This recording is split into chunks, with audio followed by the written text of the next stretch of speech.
Uh, Oh, shoot. I haven't even gotten you prepared yet. There you are. Beautiful. Right in the center of the screen. oh Couldn't have my planned it better. gosh.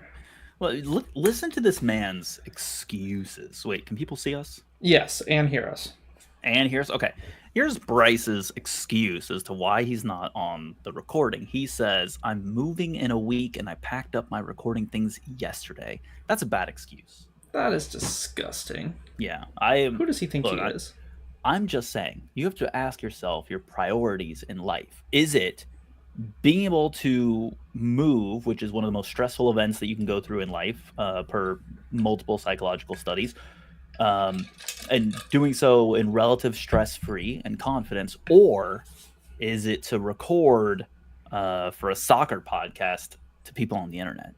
And I think we know what the answer should be. Clearly, he's chosen wrong. Clearly. Yeah, yeah. If he said he was gonna record, then why did he pack up all his stuff? I'm just saying, broken promises. What happened there? You know what? Bryce should run for political office. He's already a pro at breaking promises. Yeah, literally. That's a little Oh out my of pocket. I'm gosh. I'm sorry, Bryce. I'm Shit. sorry you're getting roasted live. Let's do this. Hey. That's the wrong. Oh my gosh. All right, one second. What's I going on? gotta. What are we doing? I'm I I'm petting a gotta. cat I over here. gotta fix you, bro. I gotta fix you. You don't. I gotta I'm fix look, you. Gavin. You can't fix me. Okay, this isn't a relationship. I gotta fix you. Hold on. I can fix him. That's not the right one. Whatever. All right. Whatever. I'll make it work. I'll figure it out. I just have to. For some reason, it was showing my other tabs and not you, but I Unfortunate. fixed it. So Okay. I think we're ready. Okay. If you say so. I say so. Okay. I say so loud and clear. All right.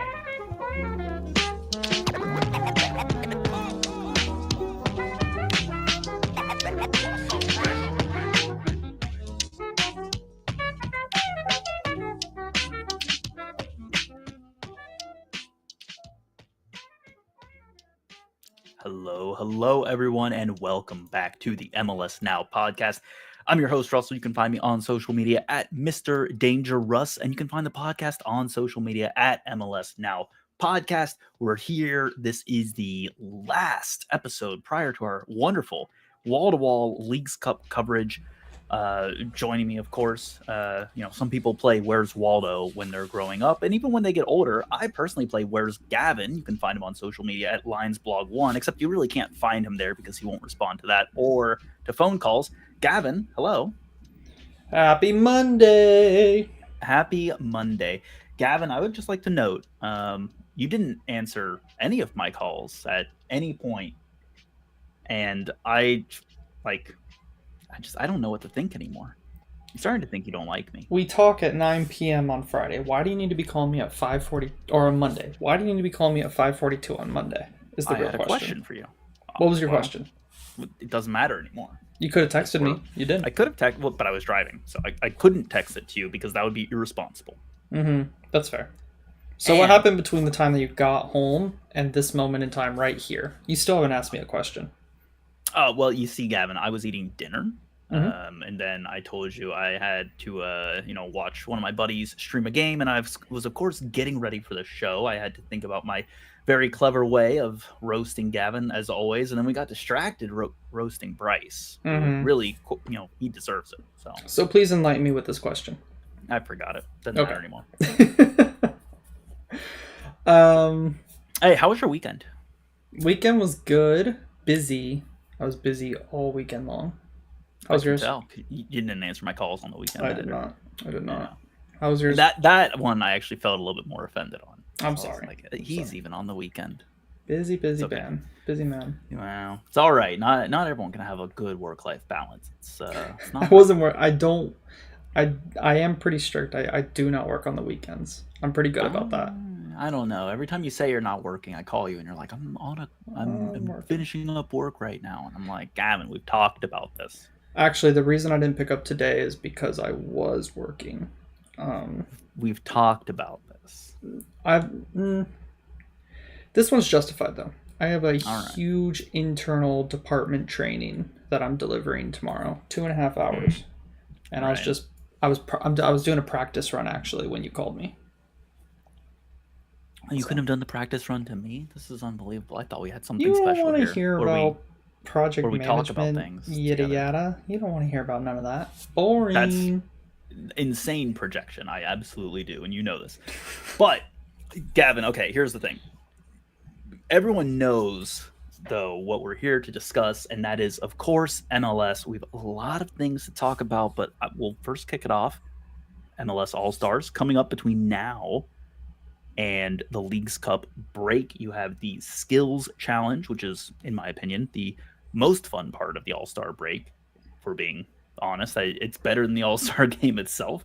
And then you have the All-Star game itself on Wednesday. Thoughts, Gavin? Obviously, MLS is going to win both of those. I have zero doubts in my mind. To be honest, I don't have many thoughts. That's, in a way, unsurprising, but shocking. I'm not a huge fan of the MLS versus Liga MX. Personally, I would be so much more invested in an East versus West. I feel like I'm a regular broken record. season, and then it's also called MLS Cup playoffs.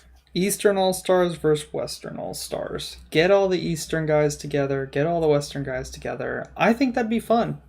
Here's the insane thing with this concept. At the end of the year, we actually have an all-star game where the two best 11s Not the same. from the East and the West actually play a meaningful 90 minutes plus potentially extra time and penalty kicks for, like basically bragging rights and also a star. It's not the same. It's not the same. Kind of is the same. You're telling me it wouldn't be fun to see Cucho and Lucio Costa up front together? We're already going to see that. It's called MLS All-Stars versus Liga MX All-Stars. No. Versus on the Western side, whoever their All-Stars are. I don't know who the All-Stars are from the West. Really anywhere. I don't really pay attention a ton to All-Stars when I'm not very interested in it. I'm sorry. I said it. I'm not very interested in it. All right. Well, hey, you know what? I can provide the all-star takes, and we'll get someone else next time we want to talk about all-stars. You'll have to. Don't worry. You'll have to. What's your take on it? What's your feeling of the All-Star game? Are you excited? Look, Gavin, I enjoyed watching the All-Star game last year. Mainly, look, both of us, I think, did because we're both Arsenal fans. So yep, it was enjoyable to see Arsenal win. Right, it was enjoyable. It was also not surprising in any way, shape, or form. Nope. But Liga MX is probably about the right comparison. I don't think it's fair to MLS All-Stars to have them go up against, Arsenal or Barcelona or Manchester City or, whatever big, gigantic, huge name that they managed to convince from Europe to come over. Like playing against a cohesive team is always going to be extremely challenging for an all-star type lineup because they don't play with each other day in, day out like a team that plays with each other all year. Like, yeah. There's very little comparison there. Even if you could say, oh, well, the skills challenge was really close, and it was really close, and it was really fun. But the All-Star game itself, I think, is best used as it's got to be an All-Stars versus All-Stars, people who aren't used to playing together. Mm-hmm. So yeah. I think the Liga MX All-Stars makes more sense. I think it's the right. I'm not convinced about that. And also I'm not convinced that like an East versus West even makes sense. Like, because again, you have the playoffs. You're already going to see an East versus West. You don't need to milk it multiple times. Yeah, but it's Eastern team versus Western team. These are just the best players in the East versus the best players in the West. I guess. I don't know. I think with MLS Cup, it's just it doesn't make sense to me to do an All-Stars of East versus West, personally. Whatever. I won't hound you on it too much. I feel bad for our live listeners because I keep getting notifications from work and they're hearing the Microsoft sounds. Unbelievable. Well, the good news is that on the recording, none of that's coming through. No, but definitely on the live stream. But the good news is the Microsoft sounds are coming through because there was some places that didn't have any Microsoft sounds coming through, or the Well, error messages in nonstop. those places, we call them very lucky. Yes, no work on Friday. Right. All right. Well, hey, Gavin, let's talk something more interesting to you. Mm-hmm. It's not related to MLS All Stars. It's related to MLS. Just full stop. Yep. So, yeah, number of different games to talk about, but I'm going to change things up real quick before we talk about some of our general topic headlines. I'm actually going to make things harder for you by reading out our featured headlines first, so you can't get any hints by ruling out games we've already talked about. You don't want to talk about the roster rules at all?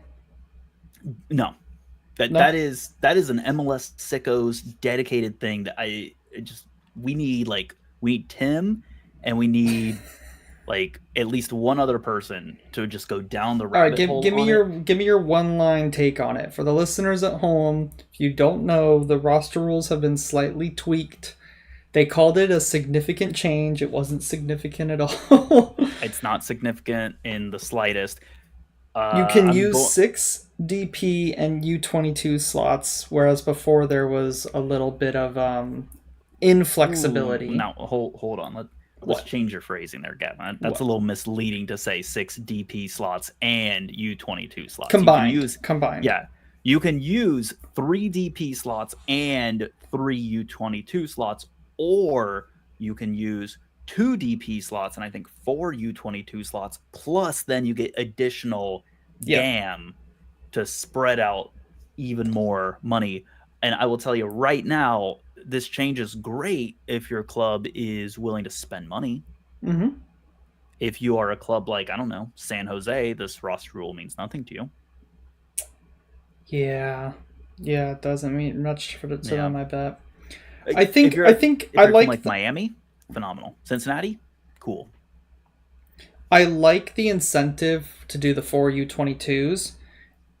Honestly, I think the U22 a little bit like there's almost just more incentive to do it anyways, because of the resale value. Usually DPs people are going for older DPs, and DPs tend to stick around longer, I feel like, and they don't get the full resale sometimes, especially with like the young DPs. But the under 22s, there seem to be a lot more resale value because of their age, and people just tend to sell them a little bit quicker. So I like it. Plus, you get the more GAM, so there's incentive there as well. So I'm fine with the rules. I think they're decent. They're not as huge and sweeping as people would have wanted, but that was never going to be the case. Correct. Yep. I think the biggest change is when you sell a player, you get 3 million in GAM. There just seems to be a lot more GAM being funneled in between selling players. You're getting 3 million, and if you go the 4 U22 route, then you get an extra 2 million as well. So if you make a big sale and you go that route, you're getting 5 million right there, right off the bat. And it's not going to be that hard for a team to get 5 million. I think Caleb Wiley, that sale that just went through today, I think that's netting Atlanta 3 million right there in GAM. Yeah, I think here's the big thing though. You have to have good talent ID. Mm-hmm. And a good way to be able to value that talent. And unfortunately, not all MLS teams, I would go so far as to say probably fewer than half of MLS teams have shown the ability to A, ID young talent that can turn a profit, and then B, time the point in time when that person's worth a good profit and actually sell them and actually replace them. Yes, agree with all that. In fact, I would go so far as to say it's a handful of teams. It's not even less than half. You could probably count them on one hand. Yeah, I think it's kind of like either get good at it or like struggle with it. I think every league has teams that are good at the market and bad at the market because it's not an easy thing to master. So, and even if you're really good at it, you could still get things wrong. So you can. Yeah, it's an art for sure. It's not just follow this one recipe and everything will go well. It's why I personally would take 3 DPs, 3 U22s. If you were to give me the choice of which would I rather see my team take, because I think ultimately that the value of a more assured hit on a proven DP is probably going to have a greater impact on your roster and your results than potentially knocking it out of the park on one extra U22 that makes you a ton of money, but it could be that they don't even contribute for a year or two while they develop. Yeah.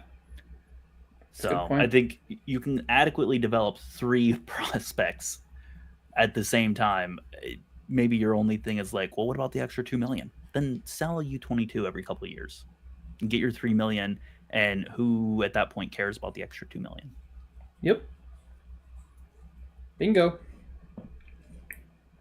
Okay, thanks for entertaining me. I know I kind of forced us to go down that route, but I think it's big enough to where we need to talk about it, but not huge. Yes, it is not huge.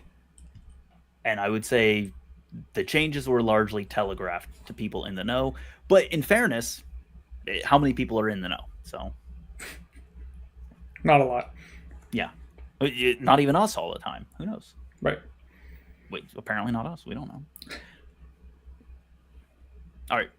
Now, Gavin, is there anything else you want to talk about before I go back to our regularly scheduled programming? Let's do it. All right. Headlines. No cheating. No easy way out of this one.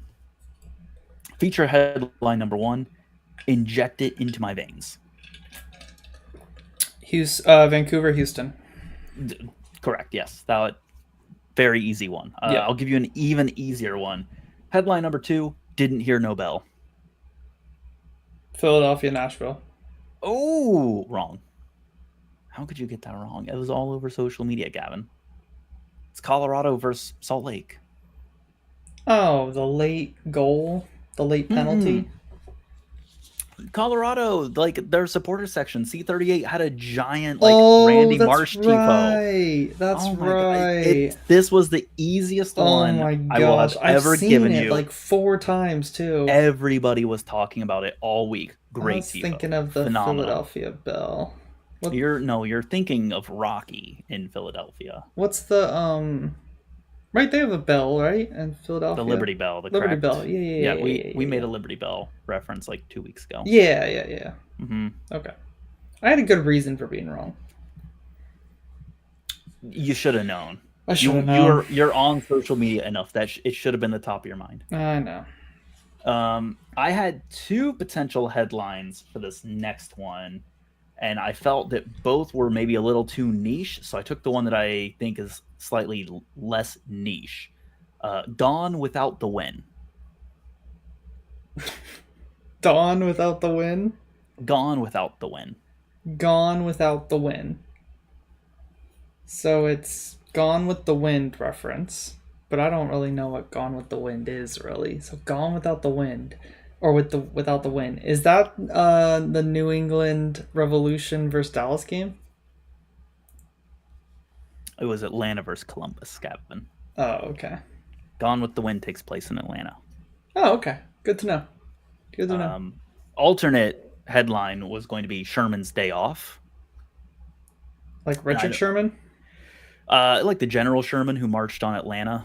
Oh. In the Civil War. Because Sherman was from Ohio.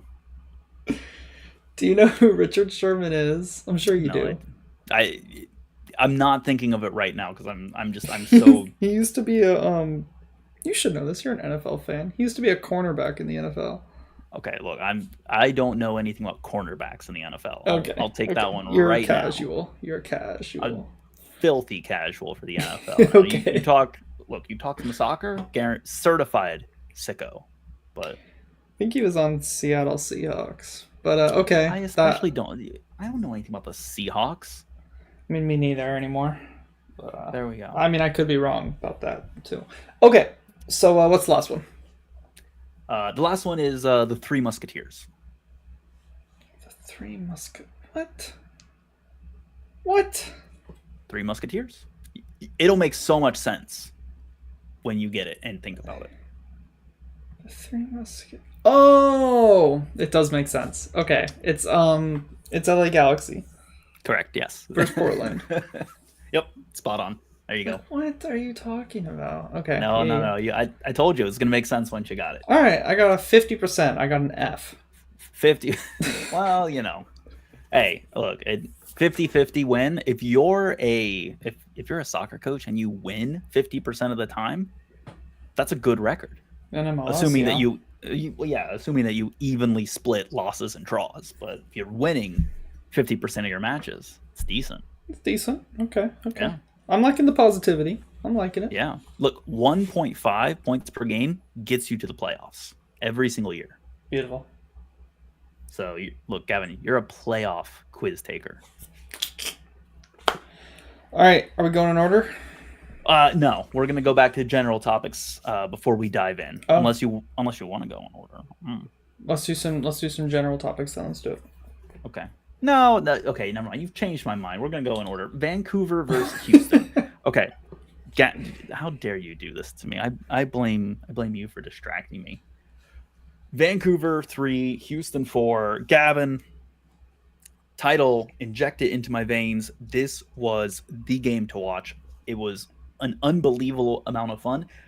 I will note, I initially started off watching LAFC versus Seattle, and at like 2-0, I was like, I don't need to watch LAFC versus Seattle anymore because like I see that there's like, action in this first half.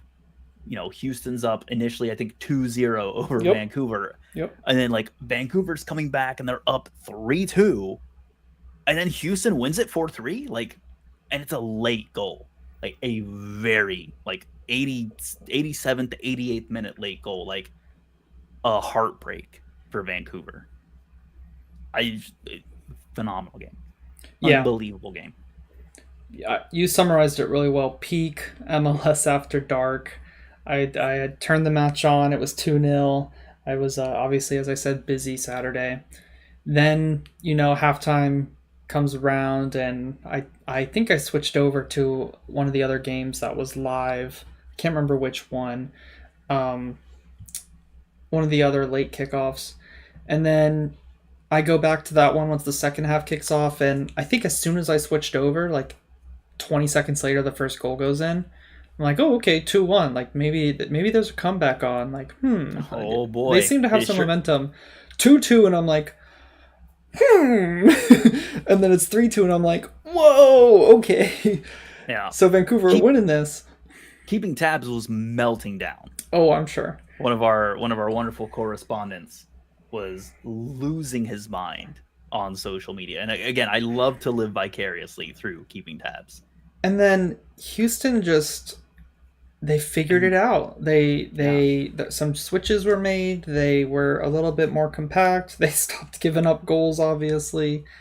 And they kind of battled through a really mature second half performance after that onslaught of goals, and away from home get the 2 goals to get the win after going behind and giving up 3 goals straight. I think that's so impressive from Houston. So Ben Olsen and the team deserve a lot of credit there.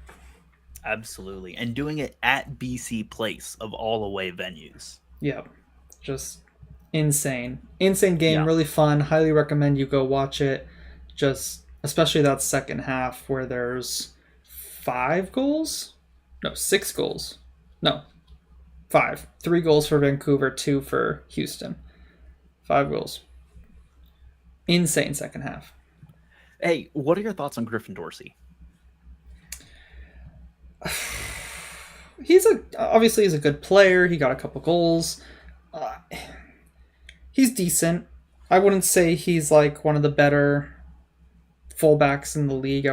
He's a very average fullback in the league for me. That's a fair assessment. What are your thoughts? Griffin Dorsey, I think, is, yes, an average fullback, but I think you take that as an average like across a season. Just like randomly, he just turns into a phenomenal attacking fullback, though. Yeah, he's really good. And he did it last year. And Houston had a phenomenal season and benefited from Baird and Dorsey having amazing seasons at the same time. And Mhm. now it's like he's not doing the same level of like consistently being above average, but like a fullback that is going to be average consistently and occasionally do what he did in this one. I think he had 2 goals. Like, it's not bad. Do you consider him then above average if his average is average and his couple times a year are really good? Does he become above average I guess just so, yeah. just by like I principle guess. of averaging an average and a really good? Average and average and average and average. No, I think they just use him a lot as an attacking outlet. And if there were other fullbacks who were used in that way, like there are some attacking fullbacks in the league that I feel aren't used as heavily as Griffin Dorsey is. And props to him, he goes out there and he scores goals and gets assists, and he is an attacking threat on this team for sure. It's just the way his position is utilized, I think. That's fair. As a fullback defender, I don't think he's anything special. But he's also not asked to be that fully. He's asked to do a job there and then be that more attack minded player. So for his role, I think he's great. I think he does a really good job for the team, and I don't see any reason why they should drop him. Um, Oh, absolutely and I not. I think mean, within the league, he'd be difficult to upgrade on for that role because there aren't a ton of players who could do it. and for better or worse, fullback is a very thin position within the league. That's fair. So I guess, yeah, all that to say, I guess I feel he's a little bit above average. Nice. I've talked you into it. Talked me into Excellent it. work. Because I do agree, fullback is pretty thin. Yeah. Those backup fullbacks across the league, they're rough. Oh yeah. No, tell me about it. And I think that's just down to roster rules, and that's the position you can kind of get away with, I think. Yeah, I think if you have 2 or even 3 competent to good center backs, you can make up for average fullbacks slash wing backs by making it hard to like cross into the box. So even if you attack that space behind like a fullback who can't get back in time, Mm-hmm. like, oh, what are you gonna do? Like cross it into 3 very tall center backs who aren't gonna let you get a header? Exactly. Yep. Yeah. Okay. That's all I had on the match. That's all I had. It was phenomenal fun. If you haven't seen it, go watch the highlights. Yeah. All right, we're gonna continue on. Gavin, didn't hear no bell. Colorado versus Salt Lake. I alluded to it. We have to talk about it. Is it your favorite tifo that you've seen this year? It's got to be one of the best, yeah. I think I so. It's just funny. It's fun. It's Yeah. intense. It's a good one for sure. It makes so much sense in the context of it being in Colorado, and the fact that it's like rivalry match against RSL, who've been quite good. Everything about it worked. Yeah. And even Well better done. was the fact that they won. It's 3-2. And they won with a very, very late penalty kick awarded for a handball. I think awarded on Justin Glad, which is, I think that's interesting because Justin Glad is, I think our RSL correspondent hit on it well, is Justin Glad being back benefits RSL. So it's funny that Justin Glad handball is what caused RSL to eventually lose this match. Yeah, it is quite ironic. It was a really good match. RSL are definitely missing their guy, Chicho. And they lost, I know they lost him a while ago, but Barajas, they lost him. I think they're missing him a bit as just another option. And I think they're missing one other. Who are they missing? Julio too? Maybe. Maybe. It sounds right. I can't remember exactly who the other guy is, but I think they were missing one other guy. No, who they literally started this game? Who am I thinking of? I don't know. I don't know. Yeah, but so they're a little down bad, but Colorado have been playing well too, and this was just a really good rivalry matchup, and I think it delivered. And props to Colorado Yep. for coming out on top. Yeah. And on top of that, I think Colorado even were missing, I want to say Cabral got an injury. Yeah, he's not on. He's not out there yet. Yeah, and I mean, he's he's been effective for them. No, not granted, not like, oh my gosh, like what are they going to do without Cabral? Effective, but again, they went in still missing, like not doing a quote unquote first choice lineup. Right, they didn't have Mihailovic either. God bless you, sir. Hey, thanks, appreciate it. That was Good this use was of a the big mute button. sneeze. Yeah. Yeah. Well, see, the crazy thing is, I spent all this time trying to mute the button when I've got a physical mute button, like on the mic. On that the I can just mic. Just click it. Just That's funny. don't know why. Don't know why I tried to use a digital mute button when I have literally a. Boop. No, Always enjoyable we did. games. Yeah, Rocky Mountain very Cup games. enjoyable. Love rivalry matches. It delivers.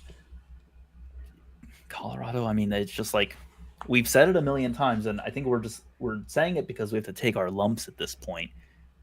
We doubted Colorado and Chris Armas, and we're kind of eating those words as the season continues. Yeah, they've kind of found a string of consistency here over the past 10 weeks or so. So I agree. We have to give them their flowers. They've had, I think in the last 10 games, it's looking like 2 losses. Yeah, I mean, looking they've been pretty doing good for them. really well. As Cole Bassett scored, or as I saw some people on Twitter call him, Goal Bassett. Goal Bassett. It's good to have him back in the league. Actually, it's funny you bring him up. Arsenal Seattle fan just popped into the chat. Should he have been selected for All-Star game? Now up to 9 goals and 5 assists in 26 games.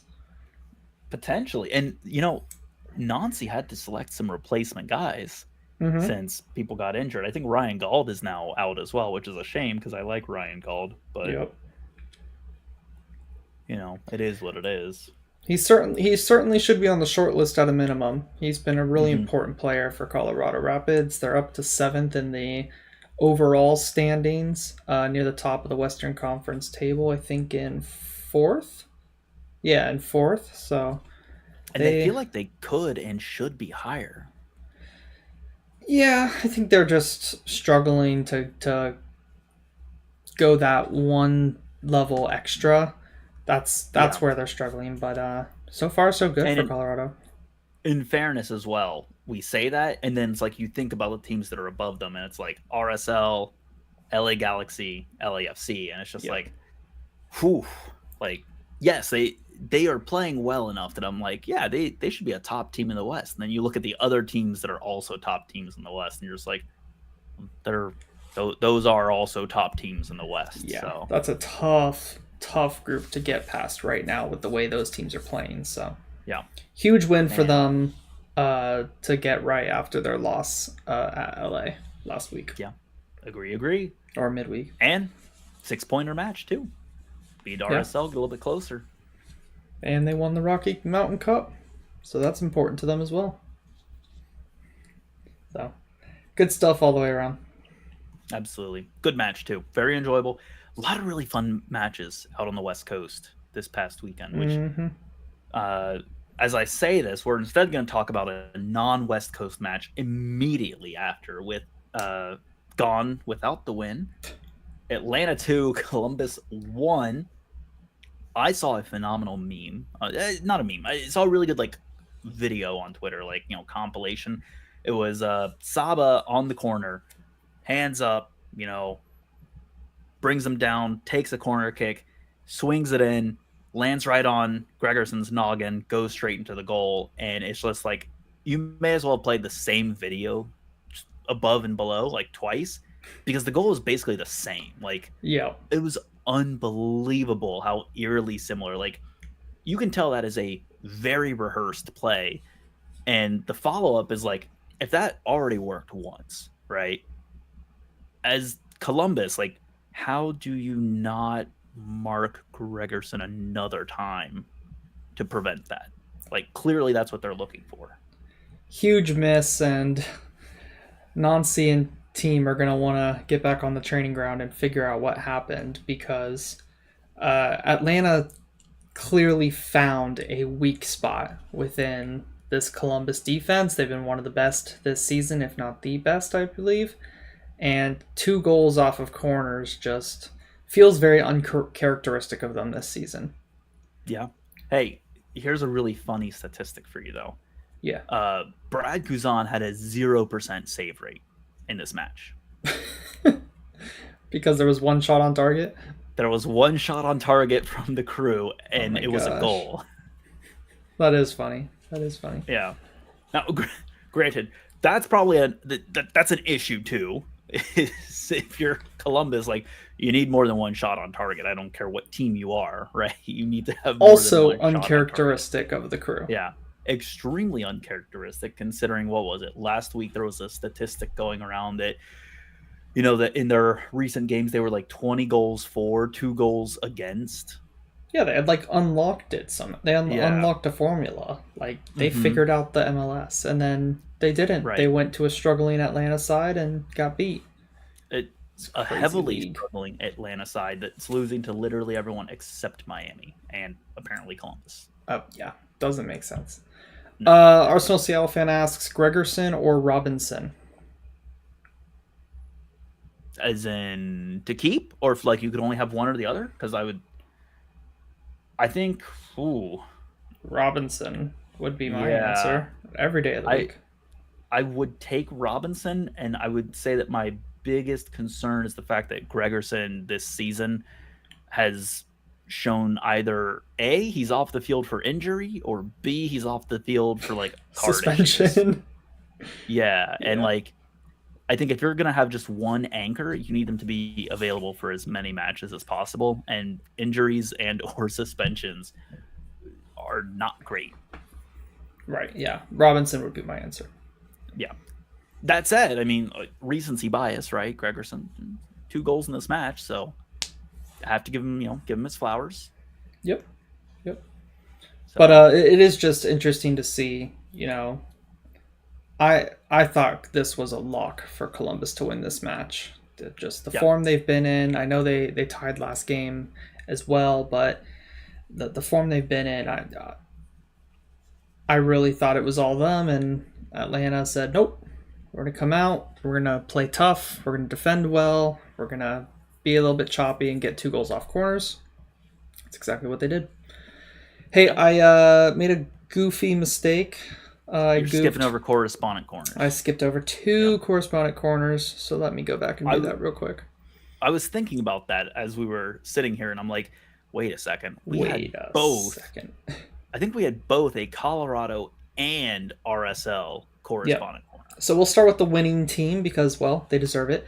This is from Nick from Colorado Rapids. He says, if I told you that the only 2 teams to score more goals than Miami this season are in the Mountain Time Zone, Colorado and Real Salt Lake, you'd have called me all kind of crazy. But here we are with Colorado taking the Rocky Mountain Cup in dramatic style and 4th in the West currently. Cole Bassett is on fire, carrying the team at times along with an exciting attacking team. The entire organization deserves credit from the front office, the coaching staff, and the players. In an upcoming stretch where depth is key, Leagues Cup and international break, the Rapids are getting contributions from all over the field. John Lewis in particular is stepping up after the Kevin Cabral injury and looks like he has a point to prove. The Burgundy boys are in serious contention for more than just a home playoff game this season. I think that's fair. I think they're in with a shout of going on a run in the postseason to potentially getting to like a conference final. And at that point, anything can happen. It's 2 games away from a trophy. So I could see them getting to a Western Conference final. And yeah, again, from there, sky's the limit. Could you see them finishing top 2 in the West, though? No, I think they're just a little bit behind top two. For me, their ceiling is 3. Okay, I would agree with that. It would take a big fall from LAFC or two of LAFC, RSL, or Galaxy for that to happen that I also don't see happening. Because the points differential right now, I'm sure it's not huge, but I believe there was a gap. Yeah. So Colorado have 26 games played, Galaxy have 26 games played, and there's an 8-point difference between the. So first versus fourth, 8 points. RSL, there's a 3-point difference, and RSL have only played 25 games, so there's a game in hand for RSL. And then LAFC have 2 games in hand, and there's a 6-point difference. So there's just that little bit of a gap there. Yeah, that's. I mean, you could say maybe like, hey, this win over RSL is big because it's a 6-pointer. Mm-hmm. Now RSL has only, they've got 1 game in hand. They're 4 points ahead. You can't just say, oh, they've got a game in hand. That's 3 points easy. Like third place is in touching distance. I think second is just a little too far for them this season. But hey, anything can happen after Leagues Cup with the way we saw what happened last season. Just teams just completely switch after Leagues Cup. Yeah. So. And we'll talk about that because I think it's a good topic after we get through our 4th highlight. And then I do want to talk about Leagues Cup just to get some thoughts on it before we then do like general topics and whatnot. Okay. Well, then let's keep it moving to RSL real quick. And Mike says, the difference between this team being good or great is the back line. All eyes on the transfer window to see what reinforcements arrive with 2 DP spots open. Otherwise, RSL will need plenty of luck to win a trophy this year. Fair. If the back line's as bad as he's saying it is, then yeah, defense wins championships. So I'm going to stick with Mike on this one. Mike knows what he's talking about. Smart man. All right, let's keep it moving. Keep it moving. Did we have anything from Atlanta or Columbus for correspondent corner? No, we did not. Bryce didn't send anything? It's unbelievable. Nope. Unbelievable, man. Just first, doesn't show up on the podcast. Second, no correspondent corner. I know. We even texted him. He should have. Who is this man? Bryce, considering you've proven that you listen to the podcast, I just want you to know when you're listening to this on your way to work, we missed having you on as a correspondent. We did. So. All right, well, let's move on. Galaxy, Portland, the Three Musketeers, as we called it. You nailed it on exactly why we're calling it the Three Musketeers. Paintsel, Peck, Puig, all P's as well. But Paintsel, Peck, Puig, all with goals, all on the score sheet for Galaxy. I mean, what more can you say? Like, I mean, when 3 guys of this quality are all scoring, you're probably going to win. And they did win. So, Evander didn't score for Portland, which was surprising for me, but he did pick up an assist. So, still involved, still important figure for Portland. But I think that's the only thing missing on my bingo card would have been an Evander anytime goal scorer. Yeah, this game just always seemed like it was going to be a goal fest, 3-2. I would call that a certified goal fest. Exciting soccer from both teams. It felt like every time someone got to the attacking end of the pitch, they could score. And Galaxy really took advantage of the few times that Portland did go in the attack. It just feels like instantly Galaxy were on the break and taking advantage of those spaces in behind. We saw the first goal for Peck. Paintsel got in behind and put in the cross, and Peck just slotted it home. And yeah, Arsenal Seattle fans said Peck was named to be an all-star. I think that's correct. I don't know. You could just see from the moment he started playing for this Galaxy team, he was going to be a star for them. He's just been so impressive for them this season. But yeah, this was a fun game to watch as well. I'm glad we're talking about it. Portland have been much better in the past, again, 10, 11 matches. So this wasn't just a pushover for Galaxy by any stretch of the imagination. So I think this was the game I was watching when I said I don't remember which game I was watching when the Houston Vancouver game was going on. But then I flipped over, missed some of the excitement in this one, but for good reason. For good Yeah. reason. This one went to halftime. The other one went on, and it was going crazy. So you know how it goes. You couldn't take your eyes off it at that point. No. Houston Vancouver was mandatory watching. This is, but there's so many mandatory watching games. It's almost like they should spread them out a little bit more. Gavin, come on. We've beat this horse to death 45 times, so let's do it a 46th time. Why don't we? I mean, really though, like, what an absolute miss to have to pick and choose between watching Vancouver, Houston, Colorado, RSL, and Galaxy Portland. And then on top of that, Gavin, my ultimate gripe, and I understand that they do it because they have to get ready for MLS wrap-up, but to not have 360 covering these matches for the second half of each of them is criminal. Yeah, it is. Like, at a minimum, you could watch 360 and be somewhat happy. Yeah. And you miss out on a chance, like if you pick the wrong second half to watch of these West Coast matches, you would have no idea. Yep. And like every other team, East Coast, Central, Mountain Time, all of those get nonstop 360 coverage. Only those West Coast kickoffs get first half. Just doesn't make sense to me. I get it, because like it's a long session for the hosts. Starting what 6 hours ago at that point. It's pushing midnight. They got to get home, but like it's also their job, and also they manage the schedule. Yeah. The earliest the kickoff could happen is 9:30 Eastern. That's 6:30 local time on a weekend. Like, why couldn't they just do that? Here's a thought.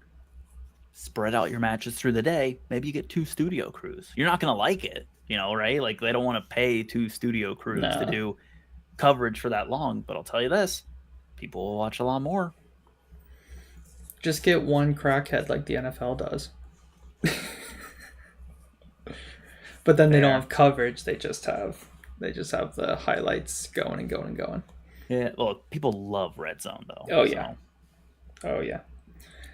All right. I don't think we have any correspondent corners on this match. We don't, but I have one other question for you. Okay. Paintsel, Peck, Pooj. Pick one. Pick one? Pick one. Like just to have on my team, or just my favorite one, or either or. Pick one. Pooj. Okay, fair. I think it's easy. I would have taken the same. I think that's the most obvious pick of the 3, personally. Like Paintsel, I think it's actually a pretty clear delineation. I've got it as Pooj, Peck, Paintsel. Paintsel, okay. They're fun to watch. They're all good. They're all deserving of DP status, but it's those 3 in order.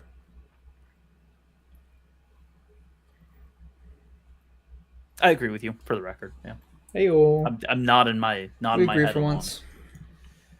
Anyway, so now that I've said that, I'm thinking Paintsel actually clearly the second choice within this list of 3. And here's a 95-minute dissertation why. You just loved. Did you do debate in high school? No, I've never debated anyone, Gavin. Never, ever. I'm very agreeable. I'm sure. I am. All right, let's go into this last game. We'll keep it moving. What do you mean this last game? We just talked about this last game. That was the last one of the group of the 4. Yeah, Vancouver, Colorado, Atlanta, Galaxy. Gosh, oh my god! It feels like there's more. Because we haven't talked our general topics. Okay, all right, let's get into those. Okay, general topics, some highlights, low lights for some of these teams. Cincy continue their horrific slide. 3 matches now, all of them losses. Defense in shambles.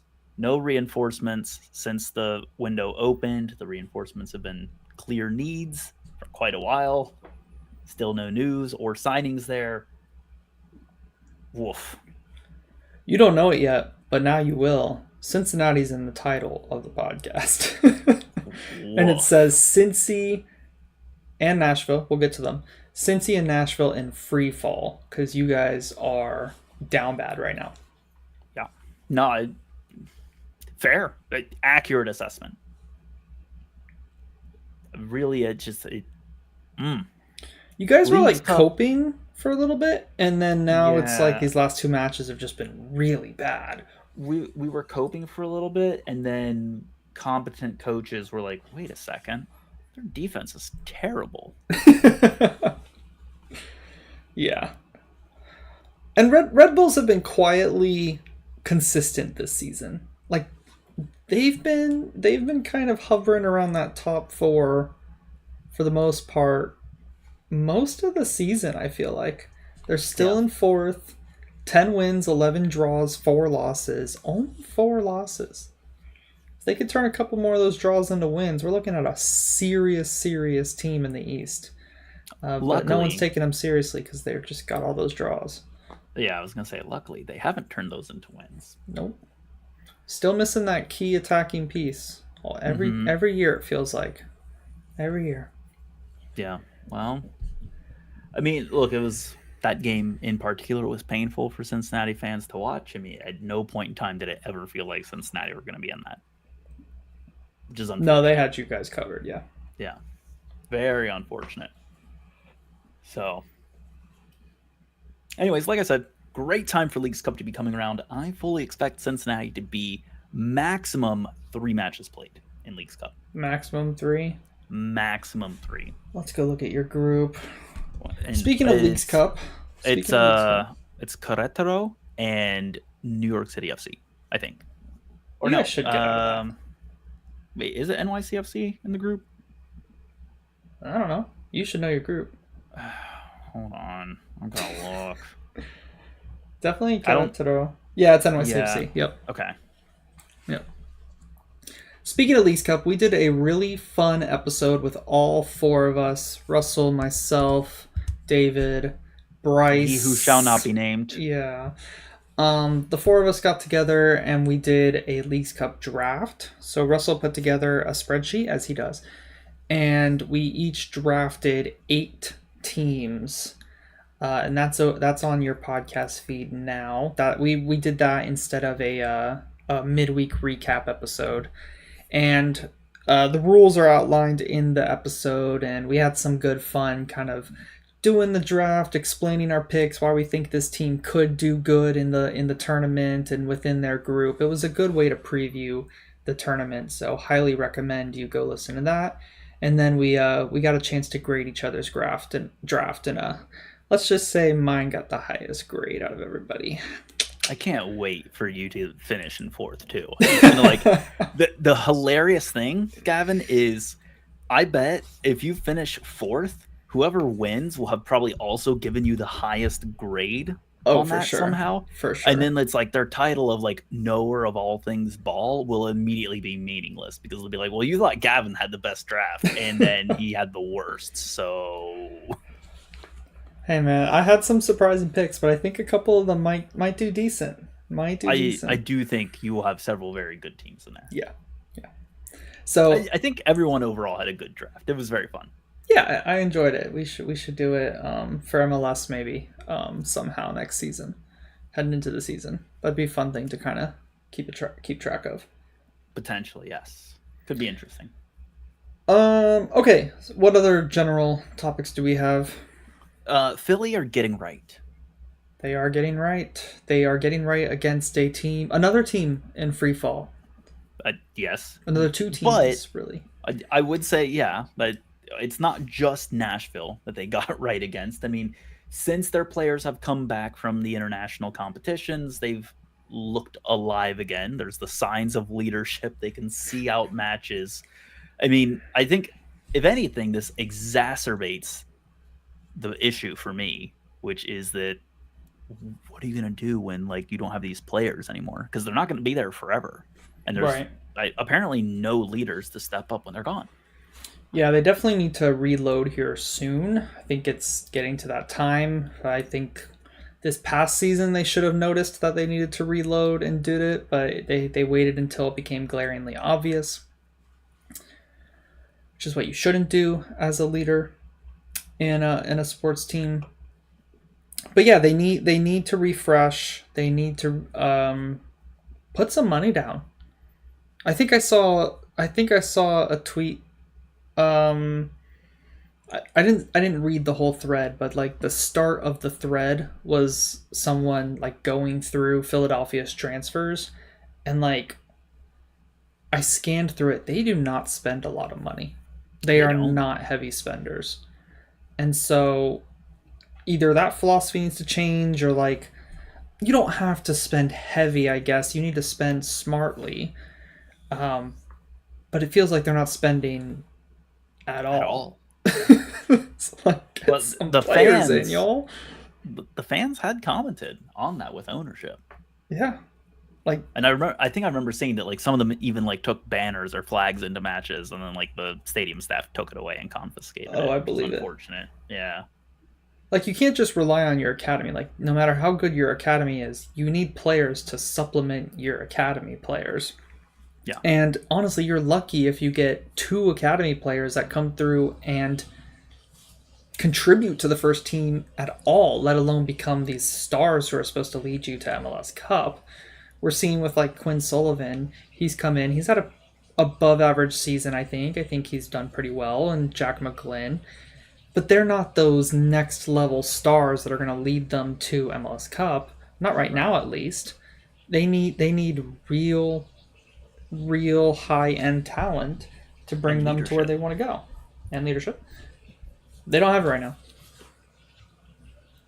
Agree. Like 1,000,000% agree. Oh my gosh, I hear Gavin drinking through a straw? No, That sounded through like a- drinking through a straw. just through a tumbler. That's what they're called, tumbler. Someone at work got me this tumbler, actually. I won't show y'all where I work. The logo's on the other side. But yeah, it was like a little Christmas gift. It was sweet of them. What are you drinking? What's the Oh, drink tonight? just a water. Oh my gosh. Just a boring old water. Okay, Cristiano Ronaldo. Yeah. Drink water. Wow. Hey, speaking of water, some say that Seattle got sold down the river by the ref in this match. I don't know if you saw any of the Seattle versus LAFC match, but I mean, it did feel like quite a number of calls went explicitly the way of LAFC. I didn't watch, the match with like a hawk, a hawk like gaze, because I admittedly Other was like, priorities. yeah, well, I mean, I watched a good bit of the first half, and then I was like 2-0. I'm like, no, this is done. And then I was like, back to Vancouver. I cannot lie and say I watched any of this match, unfortunately. Oh my gosh, just lie to me, Gavin. Lie to me like you do What every I other day do when you say know- you're busy and not answering my phone calls. Yeah, I know. What I do know is that the stats suggest LAFC was a very defensively minded transition counterattack based team in this game, considering they won 3-0, and yet they were not the team with 21 shots and 6 shots on target. And as I said last week, LAFC have been a very transition-based team, and they seem to have done it again against Seattle. But maybe there's some referee hubbub that I didn't witness, so I can't speak on that. Social media was alight Light. with accusations. But in fairness, social media is always being lit up by accusations that the referee is clearly favoring one side over the other. Especially when it comes to the LA teams. Right. Very fair. But all right, but I didn't really have a whole lot on that. It was a big thing that people were talking about. I was interested to get your take on it, but I appreciate you not lying to me, Gavin, and telling me the truth. You didn't have an opinion. Good man. Hey, tell me the truth on this one. Were you surprised that Montreal and Toronto only had 1 goal between those two teams? Oh my gosh, I was surprised that there was only 1 goal, and I was surprised at the outcome of the match. Like, Yes. what happened? Here's my follow-up. Toronto with a 1-0 win away in Montreal, and then I put like a little space and I said, this is actually kind of surprising to see this result and this low scoring of a rivalry match. We're like reading my notes right here. So you and I are on the exact same wavelength. I, Montreal have been in pretty good form. Toronto have been in bad form. They I think they had a win recently, but they're towards the bottom of the table for a reason. Like, and then, if you to not score at home, if you remember correctly, Montreal got smoked by Toronto, and so you would think Montreal were going to come out, wanting to set things right, come out, play tough, go get a couple goals, and like just a low scoring 1-0 game. Like, I don't know. It was very surprising. Very surprising that was the outcome of this match. Yeah. Thankfully, we had Colorado RSL that lived up to rivalry hype. Yeah. This one, not so much. No. It was a match that I was very interested in, and unfortunately was not a match that lived up to my interest. So, right. Okay. All right. Only other thing I got here, Gavin. Have to talk about them. Legally required. It's in the contract. Miami somehow still unstoppable. It's not like they played a really amazing team. I guess Chicago's been in better form, but yes. I don't know. They just figure it out. Chicago, they looked okay in this match too. And then, Brady had the really unfortunate incident with his defender, who I think very clearly did not hear Brady or chose to ignore Brady and was like, I'm going to head the ball, and I'm not even going to head it clear. I'm going to head it sideways away from any of our own players or the goalkeeper. That was very unfortunate. Yes. I think Chicago fans should feel very hard done and feel like they probably should have at least got a draw from this. That was an exceptionally poor moment of defending. But, I mean, Miami keep finding a way. You got to have the players in position to clean that up, too. Yep. And they survived a Rafael Zishos wonder goal from the center back, dribbling up the field and smashing it in. But yeah, like that you keep seeing that for Miami. Like every week in, week out, they give up ridiculous chances that turn into goals. But they just figure out how to score every game. They figure it out. They figure out how to score more than their opponent by hook or by crook. So I don't know. They just have some sort of voodoo over them, it feels like, that make them win games no matter who's missing, no matter how many injuries they have, no matter being down to 9 men. They just kind of have that inevitability about them right now. Oh my gosh, it's the meme that was going around where it's like the X-ray of Miami, and then it's like the dogs inside like the chest on the X-ray. Yeah, that's pretty spot on. Yeah. We do have a Chicago correspondent corner. Yeah, we've got a bunch of correspondent corners that we just haven't hit on at all. We just haven't talked about those games. Yeah. We'll hit on them. Should I just start reading them all off after this one? Go for it. Let's do it. Okay, so this one's for Chicago Fire. So Tim says, Chicago traveled to Fort Lauderdale knowing that a win over Inter Miami and some help could help the team make its stated goal of being in a postseason spot by the League's Cup break. Yikes. It wasn't going to be easy, but nothing will be easy for this team after the hole they've dug themselves. That was on full display Saturday night, where the team was outplayed for the first half but grew into the game, equalizing off a goal from former team captain Rafael Zishos. 2 minutes later, Miami regained the lead and went on to win it 2-1. After the game, I asked Zishos what he thought went wrong, and he didn't hold back, saying, "We have to play like men. We have to defend like men. That's what we didn't do today, and now we suffer." The team now sits in 14th place in the East as they switch gears to focus on the League's Cup. Hate to see it. You do hate to see it. Chicago now find themselves in, drum roll please, He said 14th place. Only 3 points outside of a playoff spot. Cool. That's how tight the East is. 14th place and 9th place are separated by 3 solitary points, all on the same games played. That being said, that is a lot of teams to try and leapfrog to get into a playoff spot. Seems pretty easy to me. Just win. Oh, yeah, just win your games. There you go. There you go. Orlando City did it. We're up in a playoff spot now. Yeah, shocking, right? I mean, who would have thought? Win your games and you do well. Yeah. 4-game win streak or lossless streak will do the job.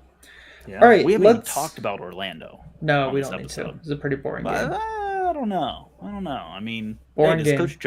Coach Joe have anything to say about? He did not have anything to say.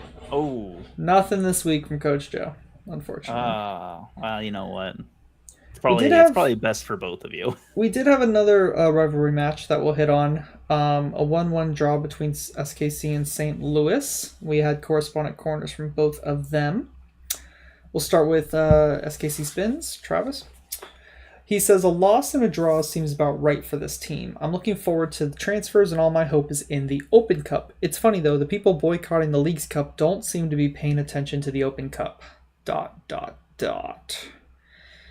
it does feel like no one's paying attention to the Open Cup this year. Have you noticed that? Maybe it's just because teams aren't in it. Yeah, I was going to say probably because only 8 MLS teams were in it. The rest of them were all like MLS 2 teams, and it wasn't even all MLS 2 teams, yeah. Which is annoying. Like, I would have gone to go see FC Cincinnati 2 in the U.S. Open Cup, but no. Not a lot of people would have joined you, to be fair. But you would be shocked. FC Cincinnati 2 tickets are sold out through the rest of the season. Oh, wow. Okay. Never mind. I take that back. Yeah, I walk it back, Gavin. Walking it back. All the way back. It is actually insane how much support the FCC2 team has picked up recently. Again, just blows my mind. Yeah. Very happy about it. Extremely happy about it because I love the fact that there's, dedicated fans that are showing up to this match, supporting these young guys who are hoping to either develop or, make that leap to the next level for MLS from MLS Next Pro. And you know what? Good on them. So I wish more teams had that issue of being like, how do we get more people to these matches? We don't know because all the tickets are sold out. We can't fit more people there. That is a good problem to have. Hey, let's play a game with our listeners real quick. Listeners, play along. 6, 12, Russell, 19. Can you name Gavin. the 4 semifinalists for Open Cup off the top of your head? Sure. You've got LAFC. Slow. Let the listeners play. You got one right. Okay. Okay, go. You got Indy 11. Okay, 2 right.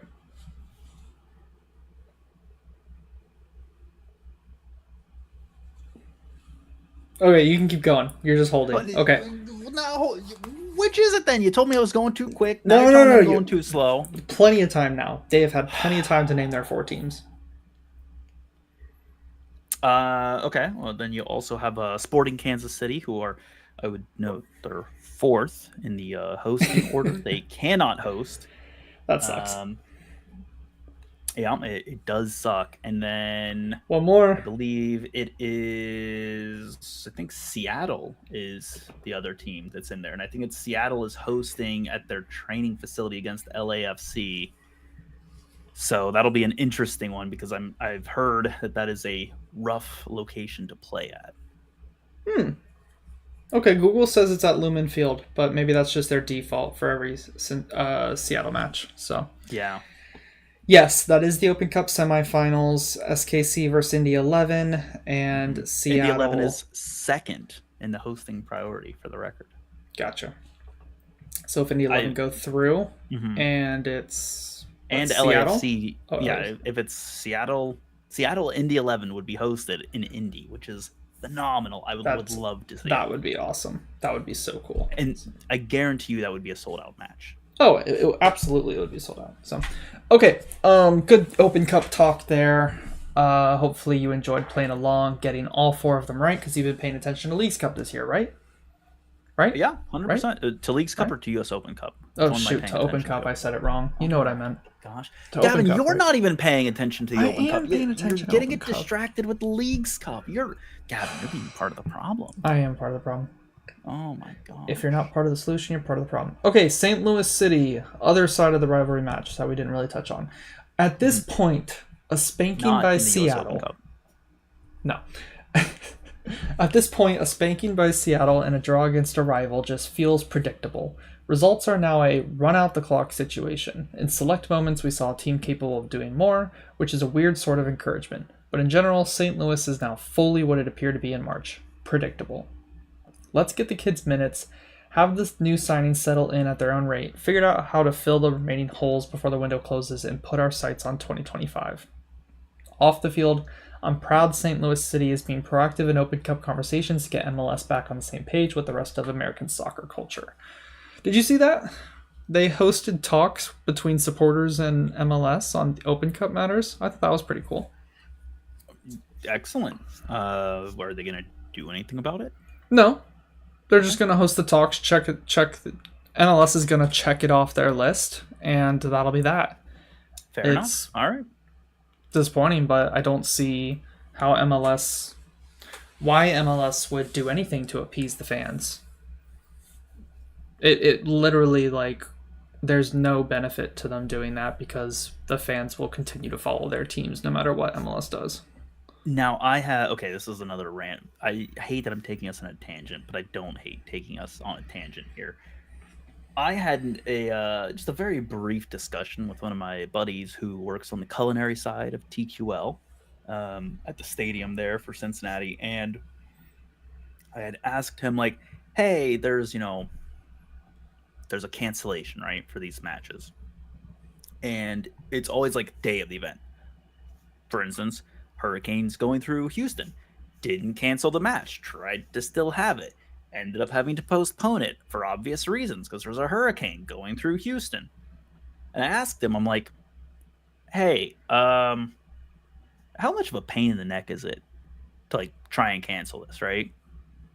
Because, like, think about it, okay? Food prep for these matches takes place over the span of, a week leading up to these matches. And you have to get vendors booked. You have to get people for concessions. You've got to get them either like volunteers. You have to get, people hired. You have to get security hired. You have to get game day, police and like traffic hired. You have to get parking lot people organized. You have to get basically all these things mobilized. And you do this with great notice, right? Yep. I don't think you could, like, if you did this like a 1 day in advance postponement, you've still prepped all your food. You've still got all these people scheduled already. Even if you push it back a day, like, there's no guarantee you're going to get it. So, like, talking with him, I kind of understand why they try to not postpone things, even if it's like a day out. Because at that point, like, you've already sunk all the money into getting ready. Like, you're gonna lose all that food, even if you postpone it, a day, because are you gonna have people to sell it? Some of it was probably like made knowing that it's like needs to be good on that day. It's just like, yeah. There's a lot of logistics that go into match day. Yeah. So what about Open Cup made you think about that? Well, I was just thinking, so like, let's say you do all of that, right? Open Cup, you don't always even know, if you're going to even host the match. You might not have any of like the prep work done for these from like a staffing standpoint. Like, let's say you get a month notice. Is a month enough time to get like all your police stuff set up? Is it enough time to get all your vendors signed up to work? Are you going to get all your food, like your bulk food orders set up? Are you going to have all your culinary team ready to go on like a Tuesday, right? How many people are going to show up on a Tuesday when you just were there on a Saturday? Yeah, but you can pre-prep some of that stuff. You can, but think about how expensive it is to do all the food, to get all like your vendors, to get your permits from the city. And I don't want to make this be like a fan blaming thing, because I think fans would show up if it was adequately advertised. But I think this is a chicken and the egg scenario where teams are hoping that fans show up without them having to do anything to get the benefit of fans showing up. And then when they don't show up because teams haven't done anything to get them there, they're like, well, see, no one's interested in the U.S. Open Cup. Yeah, we had an Open Cup game against Tampa Bay Rowdies, and they were going to put it at a training field, and the fans basically begged the club to put it at our stadium. And I think the club said, okay, then we need to sell this many tickets or something like that. And we sold that amount of tickets, and we had the game at Orlando City Stadium. But it is I think chicken and egg scenario is the correct way to categorize that. Yeah, because I mean, if you spend all this money, right, to get all the food made and to pay all your people and to like get all your permits and like for all the money you're out, like let's say you gotta have like an outlay of anywhere from like, I don't know, $250,000 to $500,000 to like operate this. And I'm sure there's like, maintenance and everything you factor in for like overhead and, your costs that you've put in on like the back, end of accounting. Let's say your all-in cost is anywhere between $250,000 to $500,000. Are you going to get that from like a random Tuesday game? Yeah, most likely not. Yeah, probably breaking even at best. Right. So like I understand the idea, and then I'm sure you probably have to pay players too to go do U.S. Open Cup. Oh yeah, yep. So again, I understand like putting my accounting hat on. I understand why, from a finance side, it might not make sense, but to circle back around, I think it is chicken and egg. If the money was there and made sense, you better believe clubs would do it, and they would jump at the chance. And they would be like, "Oh yeah, we would love to charge people more money for U.S. Open Cup. Come on in, eat all the food. We're gonna charge you, $14 for a beer. Cost us $1 to put it there, but." Good tangent. Good tangent. All right, I'm going to finish this off with New England Revolution correspondent corner. Matt says, the Revolution are in their Valley Forge, suffering greatly from injury and the elements of turf. The colonists' request for reinforcements and additional artillery seem to be falling on deaf ears as the youngest and still injured are being called upon to resist Foxborough invaders. That's brilliant. While summer's respite seems to be in the offing, it remains to be seen if the team is able to stealthily surprise the French colonists as they begin to lay siege on Fort St. John as the autumn begins to appear on the horizon. I was not mentally prepared. I have the correspondent corner on my phone over here. I could have read that. I wasn't mentally prepared. I wasn't ready for that either. Did I know what the next word out of your mouth was going to be? That was beautiful, Matt. That was beautiful. Matt, do these more often. Please, yes, please do. That was awesome. Thank you. Yeah, and that's off of a 1-1 draw with FC Dallas. All right. Well, I think that just about covers it. We can do the quick hitters, I guess. Swiderski scores for Charlotte, so he's back in town, and he's on the score sheet through a penalty. Supposedly, Swiderski's, I think, son, when they were like out and he was on loan or whatever, like his son would be like, "When are we going back to Charlotte?" So like, I guess he's totally locked in on like Charlotte. Like his family likes being in Charlotte. Yeah, it's a great place, and I mean, like, he scored 6 or 7 goals in Serie A, so it's not like he was a bum out there. Like he played well, so he's come back in fine form. Played well in the Euros too, I believe. Minnesota win 2-0 over San Jose. Not a surprise there. Minnesota have been struggling for wins, but San Jose have been struggling a little bit more. Been struggling not to lose. Yes. And then Orlando City and NYCFC tied 1-1. Again, like I said earlier, pretty boring game. And I forgot to mention that it was Austin 2, Charlotte 2. I think that covers everybody. Yep. Running through my head here in the background. I'm looking at it. We've talked about every game now. Hey, look at that. Good on us. Bingo. Team. Cool. Well, Gavin, look, hey, normally this is the part of the episode where I would say, do you want to throw money into a fire? But we can't because Leagues Cup's coming up. And I'm going to tell you right now, I'm not going to bet on every single day of Leagues Cup. That is, it is not happening. There is not enough money to throw in the fire for that. No, like you are asking me to get like a huge tire fire, like an oil rig, style like catastrophe to just Oh take man. pitchforks of money into at that point, and it's not happening. No way. Hey, Absolutely but not. I did highlight what I'm hoping is free money. Okay. Yes, tell me. So I'll put that for the listeners. So Oh Pumas, yeah, yeah. No. UNAM, Pumas, the Pumas, are currently plus 155 against Austin in Leagues Cup. I'm sorry. Even my cat can't believe it. He's over here shouting Yeah. as you're announcing that. He's like, "Oh my gosh, are you talking about me?" I'm sorry. I know they're away from home, but are you telling me Austin are going to win that match? Austin are even going to draw that match? Come on. I don't know. Puma seems should like a have lot. that one. They should have so. that one. I would be really surprised. Yeah. Dude, my cat does not want to be here right now. Yeah, you should probably put him down. He looks evil. Yeah, he's not happy. Pumas He is not happy. just beat Pachuca 2-0 Yeah. yesterday. Uh-oh. You're telling me they're not favorites? Come Well, on, man. Take your free money then. I Take your did. free money, Gavin. All right. I put a decent chunk on them because I'm pretty confident in that one. Well, now that you've bet on them, I'm gonna avoid that. Yeah. 'cause we know how this works. Not don't too we? much. Not too much. But still. Fair enough. Fair enough. Well, hey, Gavin, this has been a lot of fun. Yep. We have a wonderful, 5-week break coming up now. I don't think we're possibly going to be doing anything at all in the next 5 Nothing weeks, at all so- for the next 5 weeks. Oh Yeah. my gosh.